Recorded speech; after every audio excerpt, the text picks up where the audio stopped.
hujung minggu yang panjang dan juga peningkatan kes COVID yang berlaku di sekitar kita juga menuntut perhatian kita bagaimana kita mengambil kawalan kendiri. Saya ingin bersama dengan Dr. Farhan Rosli merupakan pakar perubatan kesihatan awam.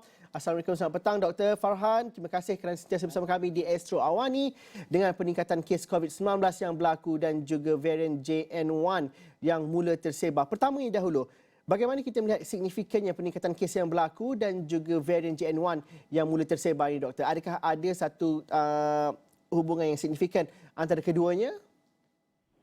Jadi kita dapat tengok daripada tahun ke tahun, kita memang nampak bahawa jumlah kenaikan kes COVID ni memang akan berlaku pada bulan 12 dan masuk ke bulan 1 sebab dia akan selari dengan musim sejuk.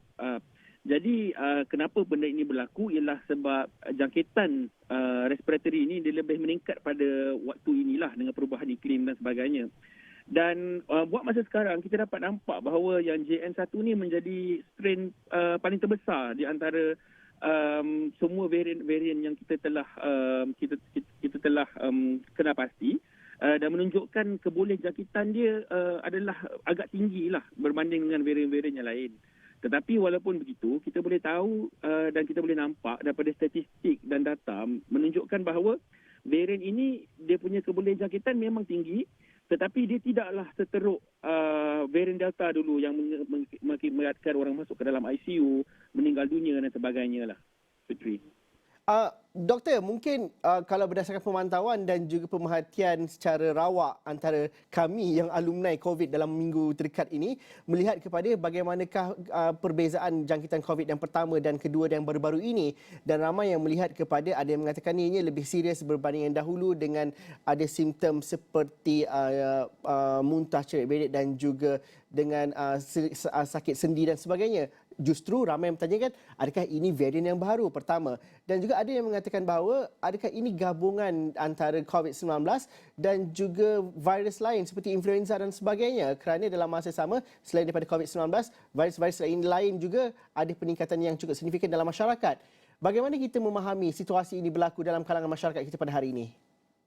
Jadi perkara yang pertama yang kita kena ingat ya, kalau kita di dalam satu bilik, katalah di dalam bilik itu ada 10 orang dan kita semua terdedah kepada virus yang sama, ya, maknanya strength dia adalah sama, ya. Tetapi dalam 10 orang itu tak mungkin semua 10 akan terkena. Mungkin 8 yang akan terkena, 2 akan terselamat. Daripada 8 itu pula simptom-simptom mereka akan berbeza berbanding antara satu sama lain. Mungkin akan ada yang cerit-berit, mungkin akan ada yang pening kepala dan sebagainya.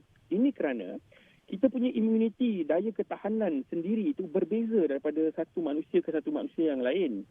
Dan apabila kita punya exposure ni, kita punya immunity ni, dia bergantung juga. Ada setengah orang yang mungkin dah ambil vaksin COVID 1 dan 2, dia tak ambil booster pun. Tapi dia punya body sangat bagus untuk melawan apa-apa jenis varian COVID yang akan masuk. Tapi ada pula mungkin dah ambil sampai dos penggalak kedua. Tapi cara tindak balas daya badan dia tu berbeza. Dia mungkin akan dapat lagi COVID walaupun dah ambil 2 booster dan sebagainya. Tapi kita kena ingat dan kita kena faham, ya. Kita bukan mengatakan bahawa perkara ini menunjukkan bahawa setiap individu tu baik gamble ataupun tak payah ambil vaksin siapa ke semua sebab nanti kalau kena pun sama je. Dia kira macam nasib lah seorang tu. Bukan. Tetapi kita di dalam situasi ini kerana banyak risiko-risiko yang boleh menjadikan ia lebih teruk, kita dah dapat kurangkan dengan apa yang kita dah ambil sebelum ni. Tapi daya ketahanan seseorang itu amat berbeza, Fitri. Sebab itu ada kawan you kenal, mungkin dia sakit kepala migraine. Ada kawan yang kenal, mungkin dia cerit dan sebagainya.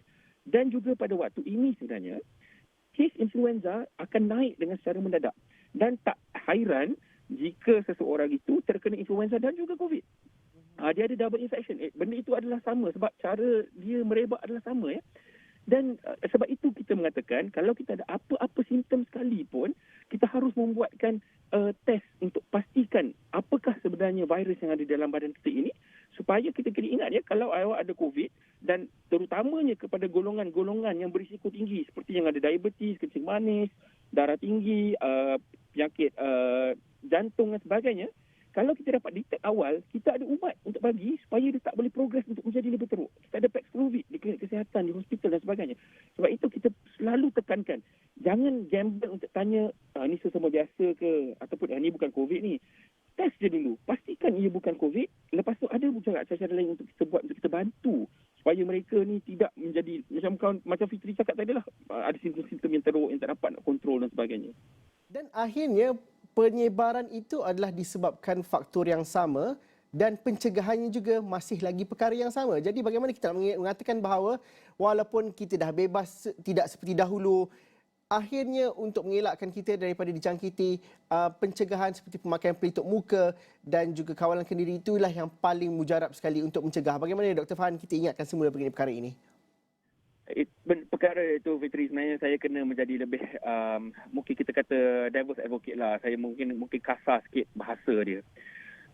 Kita punya rakyat ni dia tak rasa macam tu sebab kebanyakan pada mereka mungkin dia tumbang sakit dan sebagainya. Tapi kena ingat ya, setiap hari 3 hingga 4 orang mati sebab COVID. Dan mereka akan hanya rasa takut, akan ambil langkah-langkah berjaga-jaga apabila ahli keluarga terdekat mereka meninggal dunia dan sebagainya. Kita tak nak sampai ke tahap itu. Kita kena ingat ya, pandemik ini masih lagi ada bersama dengan kita. Dan pada bila-bila masa ia boleh menjadi lebih teruk seperti sebelum ni. Kita bukan nak takutkan orang. Tapi kita nak cakap apa? Kita nak sampaikan mesej apa? Mesej yang kita nak sampaikan, kita sekarang berada di kawasan di mana kita boleh membuat sesuatu sebab kita dah faham macam mana virus ni merebak. Jadi kalau kita boleh mengambil kawalan kendiri, kita praktiskan 3C, 3W, kita pemaktiskan TRIS, kita pastikan kalau kita ada COVID, kita tak keluar, kita kuarantin diri kita. Kalau kita melaksanakan benda ini, kita tidak akan balik kepada zaman-zaman gelap kita 2 tahun lepas dan sebagainya.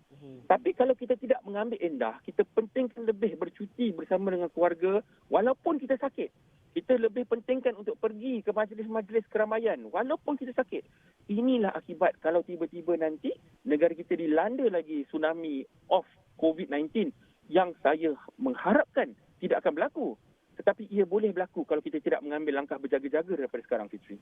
Itu mungkin peringatan yang mungkin tidak popular dan juga dibenci oleh setengah golongan, tapi itu perkara yang hakikatnya yang berlaku, realiti yang berlaku. Tapi Dr. Farhan, satu perkara yang terakhir kalau nak tanyakan ialah mungkin apabila kes meningkat, ramai yang mengatakan bahawa boleh tak ambil vaksin lagi dan sebagainya untuk mereka yang secara sukarela untuk mendapatkan booster ataupun dos penggalak ini. Adakah ianya sama seperti dahulu prosedurnya dan juga keberkesanannya bagaimana apabila ada varian baru dan sebagainya ini? Adakah mereka perlu bertunggu dan juga menunggu kepada arahan KKM dan sebagainya selepas ni? Pihak KKM akan memberikan maklumat daripada masa ke semasa, dan apa yang saya difahamkan sekarang ialah pihak KKM tengah bertukar lumus untuk memastikan ada varian booster, ada booster monovalent vaksin yang agak efektif untuk memastikan strain-strain dan juga varian-varian baru ini dapat dilindungi. Sebab itu saya difahamkan bahawa mereka tidak mensarankan dengan sepenuhnya buat masa sekarang sebab mereka kena pastikan apa yang disarankan oleh mereka adalah yang terbaik untuk rakyat. Jadi apa yang saya inginkan ialah pada waktu itu, pada waktu ia akan sampai dan ia akan diberikan kepada semua, saya harap mereka akan ambillah booster itu dengan hati terbuka. Kita bukan nak jual vaksin, kita bukannya ejen vaksin ataupun dan sebagainya, tetapi kita nak pastikan kita dapat memberikan peluang yang terbaik untuk orang Malaysia untuk mengurangkan risiko mereka daripada mendapat COVID yang teruk. Jadi saya rasa dan saya pasti dalam masa yang terdekat ini akan ada berita yang baik dan saya harap orang rakyat Malaysia dapat mengambilnya dan menggunakannya dengan sepenuhnya, Fitri. Dan walaupun bagaimanapun kita tidak perlu terlampau ekstrim dan juga takut dengan keadaan sekarang kerana semuanya masih lagi terkawal dan kita masih lagi telah mempelajari bagaimana untuk mengatasi penularan ini dengan baik. Bagaimana kita nak ingatkan kepada masyarakat yang dalam masa yang sama kita boleh menjalankan kehidupan seperti biasa dan tidak perlu untuk rasa seperti perlu sekatan dan sebagainya. Kerana kata dan juga mesej-mesej itu ada juga dalam WhatsApp group dan sebagainya, Doktor. Jadi apabila kita dah tahu perkara-perkara ini kan, sebenarnya Fitri, ramai rakyat Malaysia dia tahu perkara yang betul. Tetapi saya rasa agak sedihlah apabila kita lebih menceritakan tentang perkara-perkara yang tidak betul, perkara-perkara yang tidak ada asas ataupun perkara-perkara negatif, ini yang kita share dan forward kepada orang. Tetapi perkara-perkara yang benar, yang itu tidak pula kita berkongsikan sebab dia tak ada kontroversi. Bila kita cerita tentang benda yang betul, dia adalah sesuatu yang sangat boring. Dia ada sesuatu yang dia tak ada flair tau. Dia macam tak best pun nak gosip pasal benda tu. Tapi kalau bila benda negatif, sangat banyak kita boleh mencerita dan membuat andaian sendiri dan membuka benda-benda yang lain kan.